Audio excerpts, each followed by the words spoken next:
Hi friends, welcome to VAP வஸ்னி channel. இன்றைக்கி என்ன பார்க்க போகிறோன்னா, மட்டனில் கோலா உருண்டை எப்படி பண்ணலான்னு தான் பார்க்க போகிறோம். நல்லா ஹோட்டலில் சாப்பிட்ற மாதிரி ஸ்பைஸியாகவும் டேஸ்ட்டாகவும் சூப்பராக இருக்கும். எல்லாருக்குமே ரொம்ப பிடிச்ச ஒரு டிஷ்ஷு மட்டனில் கோலா உருண்டை. யாருக்குமே பிடிக்காதுன்னு சொல்லவே மாட்டாங்க. உங்களுக்கு எல்லாருக்கும் மட்டன் கோலா உருண்டை பிடிக்குமா? கமெண்ட் செக்ஷனில் கொஞ்சம் சொல்லுங்கள். என் வீடியோஸை ஸ்கிப் பண்ணாமல் லாஸ்ட் வரைக்கும் பாருங்கள். அப்போ தான் நான் மட்டன் கோலா உருண்டை எப்படி பண்ணுறேன்னு தெரியும். ஃபஸ்ட் டைம் சேனலில் பார்க்குறோம் அப்படின்னா சப்ஸ்கிரைப் பண்ண கொஞ்சம் கிளிக் பண்ணிக்கோங்க. பக்கத்தில் இருக்கிற பெல் ஐக்கானை கிளிக் பண்ணும்போது ஆல் அண்ட் ஆப்ஷன் கொடுத்தீங்கன்னா நான் போடுற வீடியோஸில் ஆன் த ஸ்பாட்டில் வந்து சேரும். வாங்க வீடியோஸ்குள்ளே போகலாம். மட்டன் கோலா உருண்டை பண்ணுறதுக்கு நான் அன்றைக்கி மட்டன் 1/4 கிலோ கடையில் வாங்கிட்டு வந்திருக்கேன். கடையில் வாங்கும்போது கொத்துக்கறி மாதிரி நான் கேட்டு வாங்கிட்டு வந்திருக்கேன். கொத்தி கொடுப்பாங்க. இந்த மாதிரி கொத்தி கொடுக்குற மட்டனில் தான் நம்ம கோலா உருண்டை பண்ண முடியும். ஸோ நம்ம மட்டனை ஃபுல்லாக ஃபஸ்ட்டு தண்ணி வச்சு நல்லா வாஷ் பண்ணிக்கலாம். கொழுப்பு அந்தளவுக்கு இருக்கவே கூடாது. அதே மாதிரி எலும்பு சுத்தமாக இல்லாமல் வெறும் கறி மட்டும் தான் நம்ம போட போகிறோம். அதனால் கறி மட்டும் சொல்லி கேட்டு வாங்கிட்டதுன்னா கரெக்டாக இருக்கும். இதுக்கு இந்த மாதிரி வாங்கிட்டு வந்த கறியை நல்லா 2-3 தடவை தண்ணி ஊற்றி நல்லா வாஷ் பண்ணி எடுத்துருந்தீங்கன்னா மட்டன் கோலா உருண்டை செய்ய ஸ்டார்ட் பண்ணிடலாம். இப்போ நம்ம 2 தண்ணிக்கிட்ட தண்ணி ஊற்றி வாஷ் பண்ணி எடுத்துகிட்டு வந்திருக்கேன். தண்ணி சுத்தமாக இல்லாமல் தான் நம்ம செய்ய போகிறோம். இப்போ நம்ம மட்டன் கோலா உருண்டைக்கு என்னென்ன இன்க்ரீடியன்ஸ் போட போகிறோன்றதை வாங்க பார்க்கலாம். கோலா உருண்டை பண்ணுறதுக்கு வெளியில் எந்த பொருள் நம்ம வாங்க தேவையில்லை. வீட்டில் இருக்கிற பொருளை வச்சு நம்ம ஈஸியான மெத்தடில் தான் பண்ண போகிறோம். இல்லை ஒரு ரெஸ்டாரண்ட்டில் சாப்பிட்ற மாதிரி தான் இருக்கும். மட்டன் 1/4 கிலோ எடுத்திருக்கேன். தேவையான அளவு காரத்துக்கு ஏற்ற மாதிரி காஞ்ச மிளகாய் ஒரு 5-6 எடுத்திருக்கேன். அதே மாதிரி பட்டை, கிராம்பு, ஏலக்காய், ஒரு பிரிஞ்சி இலை எடுத்திருக்கேன். இஞ்சி பூண்டு பேஸ்ட் 1 ஸ்பூன் எடுத்திருக்கேன். தேவையான அளவுக்கு சால்ட்டு, உப்பு எடுத்திருக்கேன். கருவேப்பிலை, கொத்தமல்லி எடுத்திருக்கேன். நான் இன்றைக்கி சின்ன வெங்காயத்தை வச்சு தான் நான் கோலா உருண்டை செய்ய போகிறதுனால ஒரு 100 கிராம் சின்ன வெங்காயம் நான் எடுத்திருக்கேன். அதே மாதிரி தனியா 1 ஸ்பூன், மிளகு 1/2 டீஸ்பூன், சோம்பு 1/2 டீஸ்பூன் எடுத்திருக்கேன். மசாலா ஃபுல்லாக நம்ம வறுக்க ஸ்டார்ட் பண்ணிடலாம். ஸ்டவ்வை ஆன் பண்ணிக்கலாம். அடுப்பை பற்ற வச்சுக்கலாம். இப்போ நம்ம தேவையான அளவுக்கு ஒரு பேன் எடுத்துக்கலாம். பேன் நல்லா ஹீட் ஆகட்டும். ஹீட் ஆனதுக்கப்புறம் தேவையான அளவுக்கு ஆயில் சேர்த்துக்கலாம். ஆயில் நல்லா ஹீட் ஆனதுக்கப்புறம் நம்ம எடுத்து வச்சுருக்க மல்லி 1 ஸ்பூன், 1/2 டீஸ்பூன் மிளகு, 1/2 டீஸ்பூன் சோம்பு சேர்த்து நல்லா வறுத்து எடுத்துக்கணும். கரண்டி வச்சு ஃபுல்லாக நம்ம நல்லா லைட்டாக வறுத்துக்கலாம். ரொம்ப நம்ம கோல்டன் கலர் வறுக்கணும் கிடையாது. லைட்டாக வறுத்துக்கிட்டால் போதும். நமக்கு அதோட போட்டுக்கிறது கலர் மாறின அளவுக்கு வறுத்தா போதும். வறுத்ததுக்கப்புறம் நம்ம எடுத்து வச்சுருக்க பட்டை, லவங்கம், ஏலக்காய், ஒரு பிரிஞ்சி இலை இதையும் சேர்த்து நம்ம வறுத்து எடுத்துக்கலாம். லைட்டாக வறுத்தா போதும். அடுத்து நம்ம காஞ்ச மிளகாய் எடுத்து வச்சோம் காரத்துக்கு ஏற்ற மாதிரி அந்த எடுத்து வச்ச காஞ்ச மிளகாய் சேர்த்து அதோடு சேர்த்து வறுத்துக்கலாம். கோல்டன் கலர் வர வரைக்கும் வறுக்கணும். நல்லா வறுத்தா தான் நமக்கு கரெக்டாக இருக்கும். அந்த மசாலா நமக்கு சாப்பிடும்போது நல்லாயிருக்கும் டேஸ்ட்டு. நல்லா வறுத்து எடுத்தாச்சு. இப்போ நம்ம அடுத்து எடுத்து வச்சுருக்க வெங்காயத்தை சேர்த்துக்கலாம். சின்ன வெங்காயம் 100 கிராம் எடுத்து தோலை உரித்து க்ளீன் பண்ணி எடுத்து வச்சுருக்கேன். அந்த க்ளீன் பண்ண வெங்காயத்தை ஃபுல்லாக நம்ம சேர்த்துக்க போகிறோம். சின்ன வெங்காயத்தில் போட்டு கோலா உருண்டை வச்சுட்டு நல்லாயிருக்கும். டேஸ்ட்டுமே வித்தியாசமாக ஒரு ஃப்ளேவர் கொடுக்கும். சாப்பிடும்போது நல்லாயிருக்கும். ஸோ அதனால் நான் சின்ன வெங்காயம் யூஸ் பண்ணிக்கேன். பெரிய வெங்காயம் யூஸ் பண்ணாலும் பண்ணிக்கலாம். இஞ்சி பூண்டு பேஸ்ட் 1 ஸ்பூன் சேர்த்துக்கலாம்.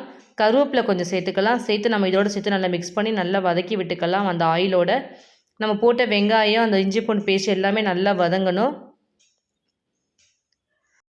அடுத்து நம்ம எடுத்து வச்சுருக்க தனி மிளகாய்த்தூள் 1 ஸ்பூன், 1/2 டீஸ்பூன் வீட்டு மிளகாய்த்தூள் எடுத்து வச்சுருக்கோம். அதையும் சேர்த்து நல்லா வதக்கிக்கலாம். கரண்டி வச்சு நல்லா வதக்கணும். அந்த மசாலாலாம் ஒன்றோட ஒன்றா நமக்கு மிக்ஸ் ஆகிற மாதிரி வதக்கணும். நம்ம போட்டிருக்க வெங்காயத்தில் நமக்கு அந்த காரம் மிக்ஸ் ஆகிற மாதிரி ஃபுல்லாக நம்ம வதக்கி விட்டுக்கணும். இப்போ நம்ம மட்டன் எடுத்து வச்சுருக்கோம். கழுவி எடுத்து வச்சுருக்க மட்டன் நம்ம சேர்த்துக்கலாம். தண்ணி இல்லாமல் ட்ரை பண்ணி சேருங்க. அப்போ தான் நமக்கு குக் பண்ணும்போது ஈஸியாக இருக்கும். ஆனால் சுத்தமாக தண்ணியை ஊற்றவே கூடாது. இந்த கோலா உருண்டை பண்ணுறதுக்கு தண்ணி இல்லைன்னா கூட நம்ம குக் பண்ணிகிட்டே இருக்கும்போது நமக்கு லைட்டாக மட்டனில் கொஞ்சம் தண்ணி வரும். அதோடு சேர்த்து வதக்கிக்கணும். 20 மினிட்ஸ் 25 மினிட்ஸ் கிட்ட நமக்கு இந்த மட்டனை குக் பண்ணணும். அப்போ தான் நமக்கு கரெக்டாக இருக்கும்.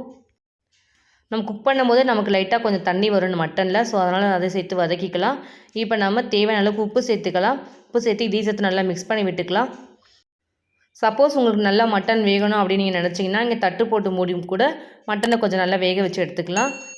இப்படியே ஒரு 20 மினிட்ஸ் வதக்கினீங்கனாலும் நமக்கு மட்டன் நல்லா வதங்கிடும். நமக்கு ஏன்னா மிக்சியில் போட்டு நம்ம கிரைண்ட் பண்ணி நம்ம அதுக்கப்புறம் தான் நம்ம கோலா உருண்டை பண்ண போகிறோம். ஆயிலில் வர ஃப்ரை பண்ணும்போது நமக்கு நல்லா குக் ஆகிடும். ஸோ இப்போ நம்ம எடுத்து வச்சு கொத்தமல்லி தலையை தூவிக்கலாம். தூவி இதோடு சேர்த்து நல்லா மிக்ஸ் பண்ணி நம்ம வதக்கி விட்டுக்கலாம். நம்ம போட்டிருக்க மட்டன், வெங்காயம் எல்லாம் நல்லா மிக்ஸ் ஆகி நல்லா கலர் மாறிடுச்சு. இப்போ நல்லா வெந்ததுக்கப்புறம் 20 மினிட்ஸ் ஆனதுக்கப்புறம் நம்ம அடுப்பை ஆஃப் பண்ணிவிட்டு நல்லா ஆற வைக்கணும். நம்ம எடுத்து வச்சுருக்க மட்டனை நல்லா ஆறுனதுக்கப்புறம் மிக்சியில் போட்டு நம்ம கிரைண்ட் பண்ண போகிறோம். ஆற வச்சு பண்ணுங்கள். சூட்டில் பண்ணாதீங்க. நல்லா வராது கோட்டு நமக்கு. இப்போ எனக்கு நல்லா மட்டன் ஆறி போயிடுச்சு ஃபுல்லாகவே. ஆறுனதுக்கப்புறம் மிக்ஸி ஜார் எடுத்துக்குவோம். எடுத்து வச்சுக்க மிக்ஸி ஜாரில் நம்ம வதக்கி வச்சுக்க மட்டனை சேர்த்துக்கலாம். இந்த மாதிரி அரைச்சி போடும்போது நல்லாயிருக்கும் டேஸ்ட்டு. நமக்கு மட்டன் எல்லாம் மிக்ஸ் ஆகி ஆனியன்லாம் மிக்ஸ் ஆகி நல்லாயிருக்கும். சாப்பிடும்போது டேஸ்ட் வித்தியாசமாக இருக்கும். இப்போ நம்ம எல்லா மட்டனையும் நம்ம சேர்த்தாச்சு. இப்போ மிக்ஸி மூடியை நம்ம க்ளோஸ் பண்ணி லைட்டாக கிரைண்ட் பண்ணணும், ரொம்ப கிரைண்ட் பண்ணக்கூடாது, நல்ல பேஸ்ட் மாதிரி அரைக்கக்கூடாது, லைட்டாக கிரைண்ட் பண்ணால் போதும். கிரைண்ட் பண்ணி எடுத்துகிட்டு வந்துருக்கேன், ஓப்பன் பண்ணி காமிக்கிறேங்க பாருங்களேன். இந்த அளவுக்கு கிரைண்ட் பண்ணால் போதும், நமக்கு கரெக்டாக இருக்கும். ஸோ இப்போ கிரைண்ட் பண்ணதெல்லாம் நம்ம ஒரு பிளேட்டில் மாற்றிக்கலாம்.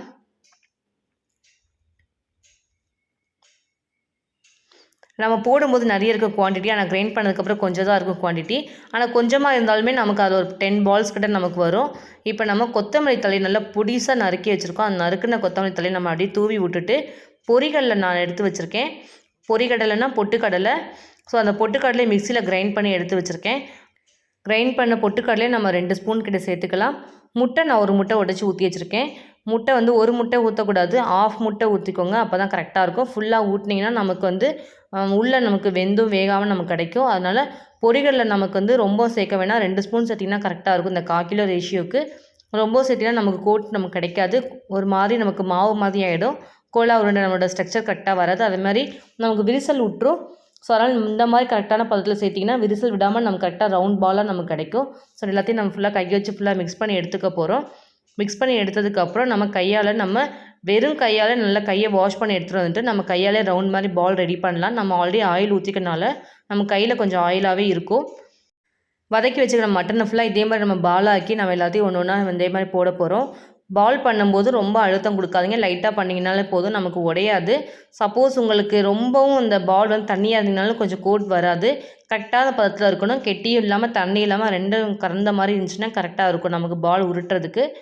ஸோ இந்த மாதிரி ரேஷியோவில் பண்ணிங்கன்னா உங்களுக்கு கரெக்டான பதத்தில் உங்களுக்கு கோலா உருண்டை கிடைக்கும். இப்போ நம்ம ஒவ்வொரு பாலாக இதே மாதிரி எடுத்து கோலா உருண்டை செய்ய ஸ்டார்ட் பண்ணிடலாம். இதே மாதிரி 2 கையில் நம்ம இதே மாதிரி நம்ம ரோல் மாதிரி பண்ணிங்கன்னா நமக்கு நல்லா பால் மாதிரி ரெடி ஆகிடும். ஸோ லைட்டாக அழுத்தம் கொடுத்து இந்த மாதிரி மிக்ஸ் பண்ணி பிசைஞ்சிங்கன்னா நமக்கு கரெக்டாக பதத்தில் வந்துடும். நமக்கு விரிசலும் விடாது நமக்கு உருண்டையும். இதே மாதிரி நம்ம உருண்டையெல்லாம் நம்ம எடுத்து வச்சாச்சு, கோலா உருண்டை ஃபுல்லாகவே. இப்போ நம்ம பொரிச்சு எடுத்துட வேண்டியது தான். இப்போ அடுப்பை பற்ற வச்சுக்கலாம். ஒரு பேன் ஒன்று எடுத்து வச்சுக்கலாம். தேவையான அளவுக்கு ஆயில் நிறையா ஊற்றிக்கலாம் நமக்கு பேன் சூடானதுக்கப்புறம். ஏன்னா நம்ம கோலா உருண்டை பண்ணுறதுனால நமக்கு ஆயிலை தான் ஃபுல்லாக ஃப்ரை பண்ண போகிறோம். அதனால நமக்கு ஆயில் அதிகமாக தேவைப்படும். அதனால் தேவையான அளவுக்கு நிறைய ஆயில் சேர்த்துக்கலாம். இந்த அளவுக்கு ஆயில் சேர்த்தினா தான் கரெக்டாக இருக்கும் நமக்கு பொரிக்கிறதுக்கு. ஸோ இந்த அளவுக்கு நம்ம ஆயில் சேர்த்தாச்சு. எண்ணெய் நல்லா ஹீட் ஆகிடுச்சுன்னா கையை வச்சு பார்த்தீங்கன்னா உங்களுக்கு தெரியும். நல்லா ஹீட் ஆனதுக்கப்புறம் நம்மளுக்கு அனல் அடிக்கும் நமக்கு கையில். அந்த மாதிரி அனல் அடிக்கும் போது நம்ம ஆயிலில் இந்த மாதிரி ஒவ்வொரு பாலாக நம்ம எடுத்து போட்டு இதேமாதிரி ஃப்ரை பண்ணி எடுக்கணும். இப்போ நம்ம ஒன்று ஒன்றா போட்டுக்கலாம். அடுப்பை கொஞ்சம் ஃபுல்லாக குறைச்சிருங்க. நார்மல் ஃப்ளேமில் வச்சு நீங்கள் கொஞ்சம் குக் பண்ணிங்கன்னா கரெக்டாக இருக்கும். அப்போ தான் நமக்கு ஃபுல்லாக நமக்கு குக் ஆகும். அடுப்பை கொஞ்சம் ஸ்லோவில் வச்சுட்டு இதேமாதிரி நம்ம பொரிச்சு எடுக்க போகிறோம் கோலா உருண்டையை ஃபுல்லாகவே. நமக்கு சீக்கிரமே குக் ஆகிடும் இந்த கோலா உருண்டை பார்த்திங்கன்னா. ஸோ இதேமாதிரி கரண்டி வச்சு ஸ்ப்ரெட் பண்ணி விடுங்க. ஒரே பக்கமாக குக் ஆகும், நமக்கு எல்லா பக்கமும் ஈவனாக குக் ஆகி கிடைக்கும். ஸோ அதேமாதிரி ஸ்ப்ரெட் பண்ணி விட்டிங்கன்னா கரெக்டான பதத்தில் நமக்கு வெந்து கிடைக்கும். கோலா உருண்டை ஃபுல்லாக வெந்துருச்சு. இப்போ நம்ம ஒரு பிளேட்டில் எடுத்து மாற்றிக்கலாம். நம்ம பார்க்கும்போது நமக்கு ஆயிலில் தான் ஃப்ரை பண்ணுறோம், ஆனால் ஆயிலே சுத்தமாக நமக்கு அந்த கோலா உருண்டையில் இருக்கவே இருக்காது, ட்ரையாக தான் இருக்கும். சாப்பிடும்போது நல்லாயிருக்கும் டேஸ்ட்டு. இப்போ நம்ம மீதி இருக்கிற பாலை இதேமாதிரி நம்ம ஆயிலில் போட்டு ஃப்ரை பண்ணி எடுக்க போகிறோம். அதேமாதிரி ஃபுல்லாக கரண்டி வச்சு ஸ்ப்ரெட் பண்ணி விட்டிங்கன்னா நம்ம குக் ஆகிடும் ஈவனாக. இதேமாதிரி குக் ஆனதுக்கப்புறம் இதையும் நம்ம ஒரு பிளேட்டில் எடுத்து மாற்றிக்கலாம். ஆயில் ஃபுல்லாக ட்ரை ஆனதுக்கப்புறம் எடுங்க, அப்போ தான் நமக்கு சுத்தமாக ஆயிலே நமக்கு இருக்காது. 1/4 கிலோ கொத்துக்கறி மட்டனில் நம்ம இன்றைக்கி இவ்வளோ கோலா உருண்டை செஞ்சுருக்கோம். சூப்பரான ஒரு டேஸ்ட்டில் ஒரு ரெஸ்டாரண்ட் ஸ்டைலில் இன்றைக்கி என்னோடய ஸ்டைலில் உங்களுக்கு மட்டனில் கோலா உருண்டை எப்படி பண்ணலான்னு என்னோடய ஸ்டைலில் உங்களுக்கு நான் செஞ்சு காமிச்சிருக்கேன். இதே மாதிரி நீங்களும் உங்கள் வீட்டில் ட்ரை பண்ணி பாருங்கள். ட்ரை பண்ணி பார்த்துட்டு எப்படி இருந்துச்சுன்னு கமெண்ட் பண்ணுங்கள், லைக் பண்ணுங்கள், ஷேர் பண்ணுங்கள், சப்ஸ்கிரைப் பண்ணுங்கள். பக்கத்தில் இருக்கிற பெல் ஐக்கானை கிளிக் பண்ணிவிடுங்க. Thank you friends.